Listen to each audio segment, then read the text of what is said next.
lo que usted desea oír de Dios cuando tenga que enfrentarle con Él y rendir cuentas a Dios al fin de su vida? Primera de Reyes 15:3 da un resumen de la vida de un rey desde la perspectiva de Dios. En muy pocas palabras, la traducción Dios habla hoy dice así. Primera de Reyes 15:3. Abiam cometió los mismos pecados que su padre había cometido antes de él, y su corazón no fue fiel al Señor su Dios, como lo fue el de David, antepasado suyo. Así es el veredicto de Dios sobre la vida de este Abiam. No es muy bueno. ¿Qué es lo que quiere oír de Dios cuando tenga que enfrentarle y rendir cuentas a Dios? ¿Tiene usted miedo de morir y tener que rendir cuentas a Dios? Hebreos 9:27 en la Nueva Traducción Viviente dice así: cada persona está destinada a morir una sola vez y después vendrá el juicio. Entonces, no hay reencarnación. Destinada a morir una sola vez. Y también no existe purgatorio. Después de morir, vendrá el juicio. Ni un solo versículo en toda la Biblia, la palabra de Dios, Dios hablando a nosotros, Dios revelándose a nosotros. Ni un solo versículo de todo lo que nos dice Dios, ni aún sugiere que existe purgatorio. Purgatorio es una mentira en contra de Dios, es un engaño para controlar a la gente, para sacar dinero de la gente. No sea engañado.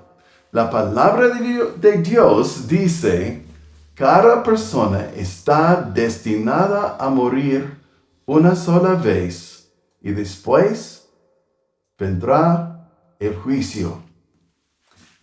¿Tiene usted miedo de morir y tener que rendir cuentas a Dios en el juicio final?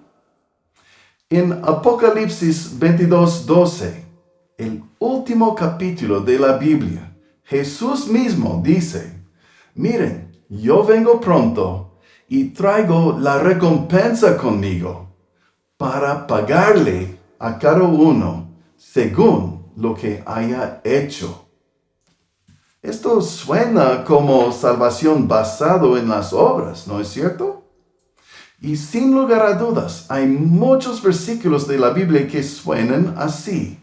En nuestros cursos de teología en el seminario, estudiamos cada uno de ellos. Pero es necesario que sean interpretados en el contexto del resto de lo que dice la Biblia, la palabra de Dios. Cuando uno toma en cuenta todo el mensaje de toda la Biblia, la conclusión es muy fuerte. Somos salvos por la gracia de Dios, por medio de la fe. Gracia significa favor inmerecido. Dios decidió amarnos.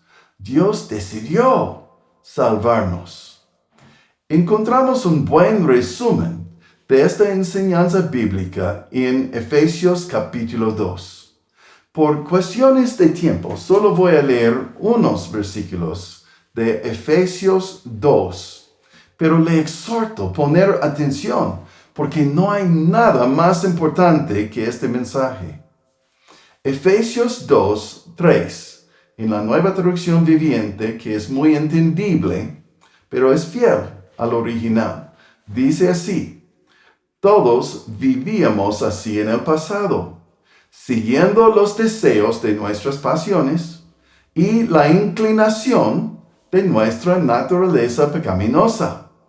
Por nuestra propia naturaleza, éramos objeto del enojo de Dios, igual que todos los demás. dice, éramos objeto del enojo de Dios. ¿Por qué?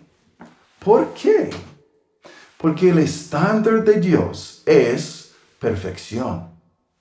Perfección no solamente en sus hechos, no solamente en sus palabras, sino también en sus pensamientos. ¿Quién nunca ha sido envidioso, ni siquiera por un solo momento en su vida? ¿Quién nunca deseó algo que tenía un hermano o una hermana cuando era niño? Eso es codiciar. ¿Quién nunca ha dicho una mentira? ¿Quién nunca ha tenido deseos sexuales por alguien que no es su esposo o esposa? ¿Quién nunca se ha enojado con alguien suficientemente para desear hacerles daño? Somos culpables delante de Dios. No alcanzamos el estándar de perfección que Dios exige.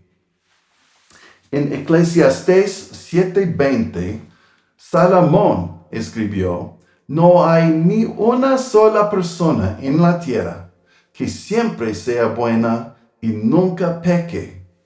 Aun San Pablo, quien siguió a Dios con todo su corazón después de su conversión, dijo en Filipenses capítulo 3, versículo 12, y voy a leer desde la Reina Valera contemporánea. No es que ya lo haya alcanzado, ni que ya sea perfecto. Él está hablando de sí mismo. Dice que yo no he alcanzado la perfección. No soy perfecto delante de Dios. Aún una persona como Pablo, que tenía un corazón muy ferviente para Dios. Santiago 3, versículo 2, en la Biblia de las Américas, una traducción muy exacta, muy preciso, palabra por palabra, dice, porque todos tropezamos de muchas maneras. La Nueva Traducción Viviente traduce el mismo versículo.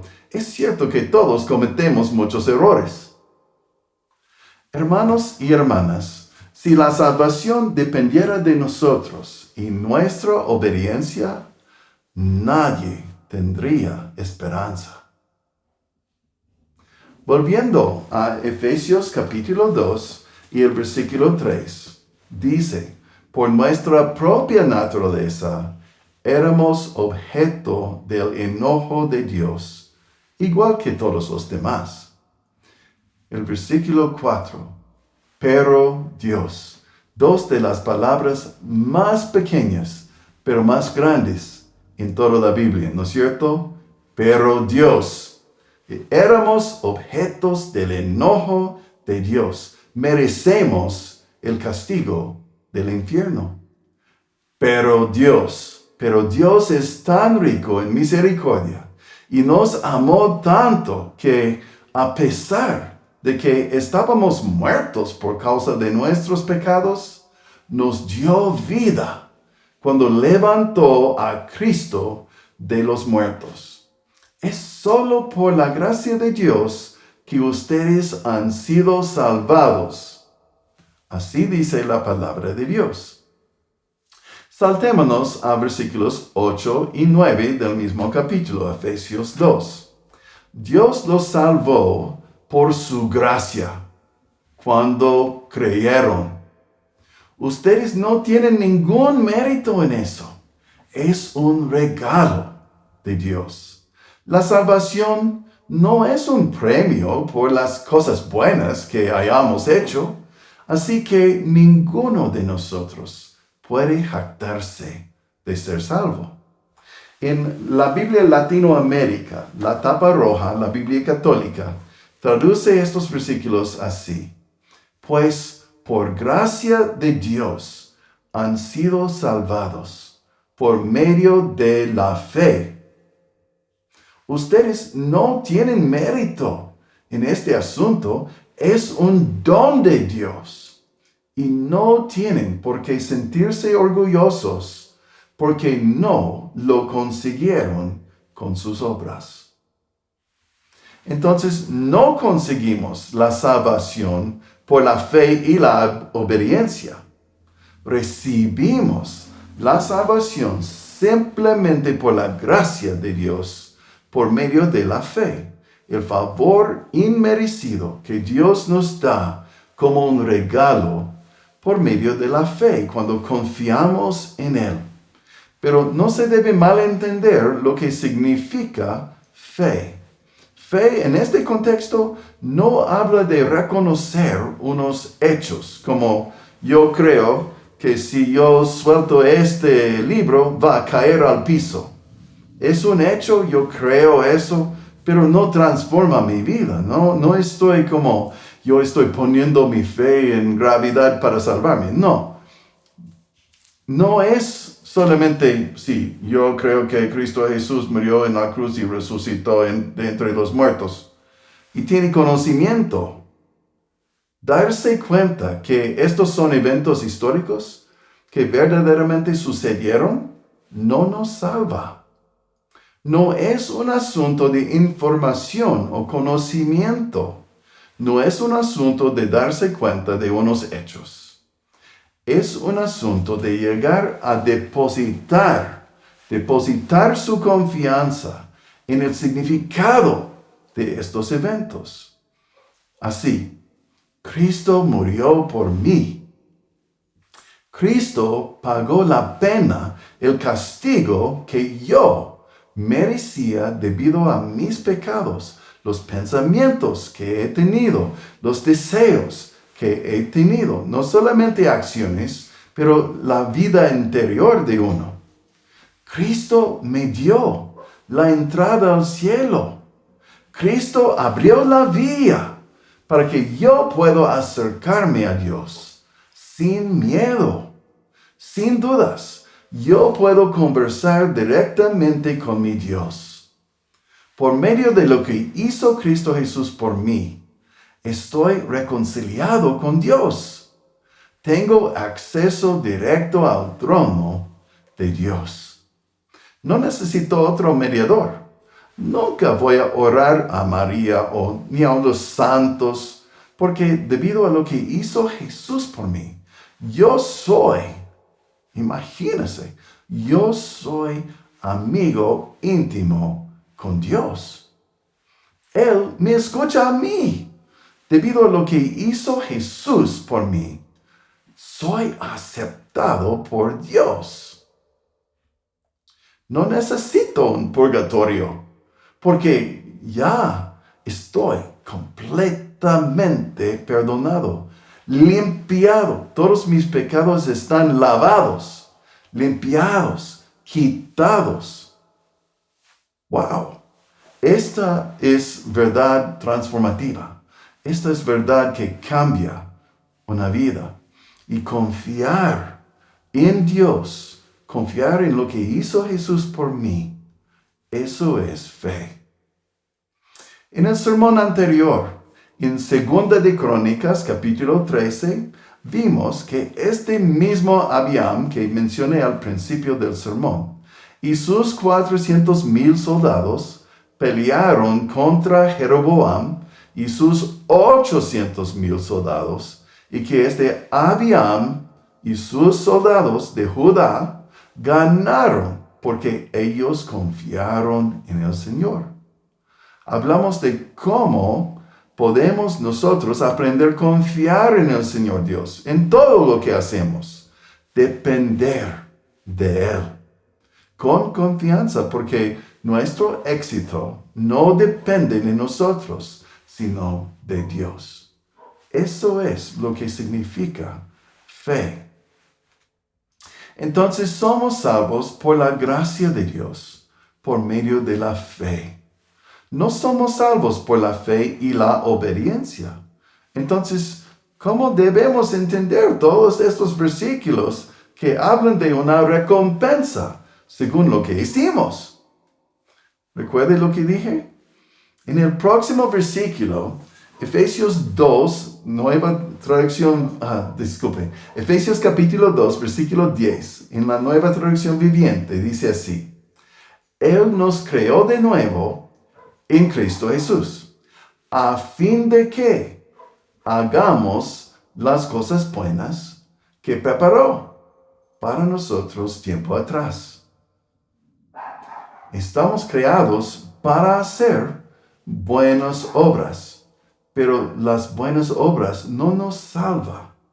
Son una respuesta a lo que hizo Dios. Cuando uno escucha que somos salvos solamente por la gracia, por medio de la fe, es fácil concluir equivocadamente que lo que hacemos en esta vida no importa. Satanás puede tentarle diciéndole: entonces, haga lo que desea. Después no tendrá consecuencia, solo confesarlo y volver a pecar de nuevo. Así es el engañador. Mi esposa Cheryl habló con un lojano quien dijo: yo no quiero cambiar, ya tengo la religión fácil, yo hago lo que quiero y después voy a confesión y estoy bien y puedo seguir viviendo como quiero. Esto es un engaño de Satanás. Esta persona no conoce a Cristo Jesús, no tiene fe que salva. Creo que 1 Corintios capítulo 3 es clave. ¿Dónde? 1 Corintios capítulo 3. Léelo completamente después de este sermón. Es clave para entender mejor la relación entre las obras y la salvación. Por cuestión de tiempo, solo voy a leer porciones. 3:10. Por la gracia que Dios me dio, yo eché los cimientos como un experto en construcción. Pues nadie puede poner un fundamento distinto del que ya tenemos, que es Jesucristo. Es decir, la salvación viene por medio de Jesucristo. Él es el cimiento, Él es el fundamento. Nosotros que tenemos este fundamento, somos salvos por la gracia, por medio de la fe en Cristo Jesús y lo que hizo Jesús por nosotros. Por eso, Juan capítulo 3, 16, versículos 16 y 18, en la Reina Valera 1960, dice así: porque de tal manera amó Dios al mundo, que ha dado a su Hijo unigénito, para que todo aquel que en Él cree no se pierda, mas tenga vida eterna. Versículo 18. El que en Él cree no es condenado, pero el que no cree ya ha sido condenado, porque no ha creído en el nombre del unigénito Hijo de Dios. Una persona que no ponga su fe únicamente en Cristo Jesús por el perdón de sus pecados, ya es condenado al infierno. Ya es condenado. Va a ir al infierno. Es como todos nosotros fuéramos yendo hacia el infierno. Y los que creyeron por la gracia, pusieron su fe en Cristo Jesús, fueron salvos. Y los demás siguen adelante al infierno. Ya es condenado. Porque para ellos este sacrificio de Cristo no aplica. No aplica en su vida. No es suyo. Tal persona no es salvo. Y tendrá que pagar por sus propios pecados, con sufrimiento continuo por la eternidad futuro en el infierno, que verdaderamente existe. Jesús dijo muchas veces esto. Cuando Jesús dice en Apocalipsis 22 que Él trae su recompensa para los que no están confiando en Cristo Jesús, la recompensa es castigo. Ellos tendrán una recompensa de castigo eterno en el infierno. Por eso debemos tomar en serio la carga, la responsabilidad que tenemos de compartir este mensaje de salvación por medio de la fe en Cristo Jesús por la gracia de Dios, con las personas que amamos, las personas en nuestra familia, en el trabajo, los vecinos, todos sus amigos. Así es para los que no tienen el fundamento que es Cristo. Ahora vamos a ver qué pasa con los que tienen este fundamento, que es la salvación por la gracia de Dios por medio de la fe en Cristo Jesús. Volviendo, 1 Corintios 3, versículos 12 hasta 15. El que edifique sobre este fundamento podrá usar una variedad de materiales: oro, plata, joyas, madera, heno u hojarasca. Pero el día de juicio, el fuego revelará la clase de obra que cada constructor ha hecho. El fuego mostrará si la obra de alguien tiene algún valor. Si la obra permanece, ese constructor recibirá una recompensa. Pero si la obra se consume, el constructor sufrirá una gran pérdida. El constructor se salvará, pero como quien apenas se escapa atravesando un muro de llamas. Entonces, vale la pena obedecer al Señor. Vale la pena obedecer al Señor. Entonces, nuestras acciones, nuestras vidas, estamos construyendo sobre el fundamento que es Cristo. Vale la pena obedecer al Señor, aun cuando es difícil, cuando uno tiene que pelear adentro con sí mismo, con la tentación. Decidimos someternos al Espíritu Santo, permitir que Dios tome control, permitir que Dios está en control de mi vida, y obedezco. Y en esta manera voy a recibir una recompensa de gozo por la eternidad futuro en el cielo. No todos que son salvos por la fe van a tener la misma recompensa en el cielo. ¿Sabía? Dios es justo. Y lo que hacemos en esta vida sí importa. Dios desea que los suyos le obedezcan. Vale la pena obedecer al Señor. ¿Hay alguna área de su vida donde no está obedeciendo al Señor? Este concepto de una recompensa por obedecer al Señor, por ser fiel a Dios, se encuentra en toda la Biblia. Isaías 40:10. Eso suena muy similar al versículo que leímos al principio de Apocalipsis. Apocalipsis es escrito por Juan. Entonces aquí estamos leyendo de Isaías. Isaías 40:10. Si el Señor soberano viene con poder y reinará con brazo poderoso, miren, Él trae consigo su recompensa. Lucas 6, 22, 23. ¡Qué bendiciones les esperan cuando la gente los odie y los excluya! Cuando se burlan de ustedes y los maldigan como si fuera gente maligna, porque siguen al Hijo de Hombre. Cuando les suceda eso, pónganse contentos. Sí, salten de alegría, porque les espera una gran recompensa en el cielo. En el último capítulo de su última carta antes de morir, segunda de Timoteo, capítulo 4, el apóstol Pablo escribió: ahora me espera el premio, la corona de justicia que el Señor, el juez justo, me dará el día de su regreso, Y el premio no es solo para mí, sino para todos los que esperan con anhelo su venida. Hebreos 11:6. De hecho, sin fe es imposible agradar a Dios. Todo el que desee acercarse a Dios debe creer que Él existe y que Él recompensa a los que lo buscan con sinceridad.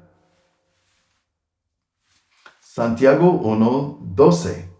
Dios bendice a los que soportan con paciencia las pruebas y las tentaciones, porque después de superarlas, recibirán la corona de vida que Dios ha prometido a quienes lo aman. Primera de Pedro, capítulo 5, versículos 3 y 4. No abusan de la autoridad que tienen sobre los que están a su cargo, sino guíenles con su buen ejemplo. Así, cuando venga el gran pastor, recibirán una corona de gloria y honor eternos. ¿Qué es lo que quiere oír de Dios cuando tenga que enfrentarle y recibir o rendir cuentas a Dios?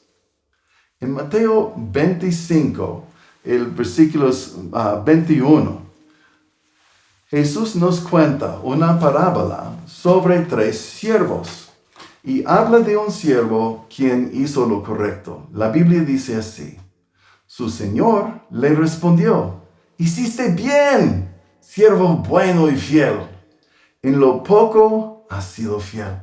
Te pondré a cargo de mucho más. Ven a compartir la felicidad de tu Señor. Cuando yo muera, por supuesto, yo quiero oír al Señor decirme: hiciste bien, siervo bueno y fiel. ¿Qué quiere oír usted? ¿Qué cambios tendrá que poner en práctica en su vida para que esto pase?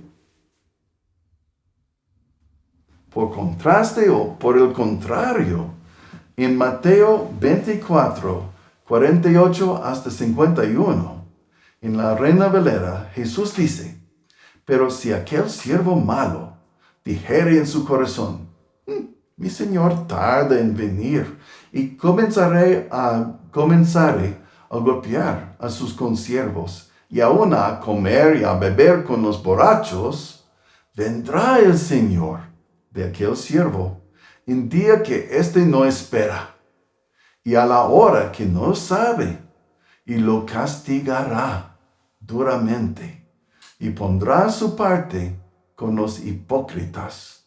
Allí será el lloro y el crujir de dientes. ¿Qué quiere oír usted? ¿Qué cambios tendrá que poner en práctica en su vida para que eso pase? Gracias a Dios, no es nuestra responsabilidad decidir quién de las personas en nuestro alrededor, ni las personas en la Biblia del Antiguo Testamento, por ejemplo, cuáles confiaron de verdad al Señor. No tenemos que juzgarles.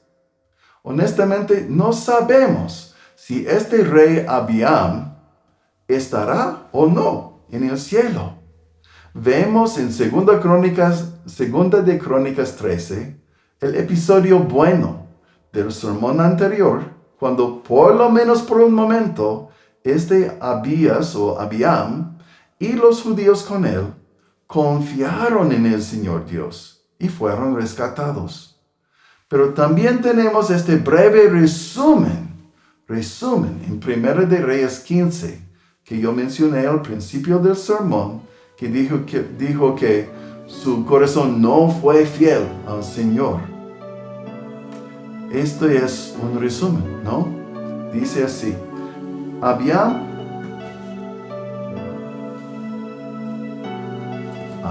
cometió los mismos pecados que su padre había cometido antes de él, y su corazón no fue fiel al Señor su Dios, como lo fue el de David, antepasado suyo.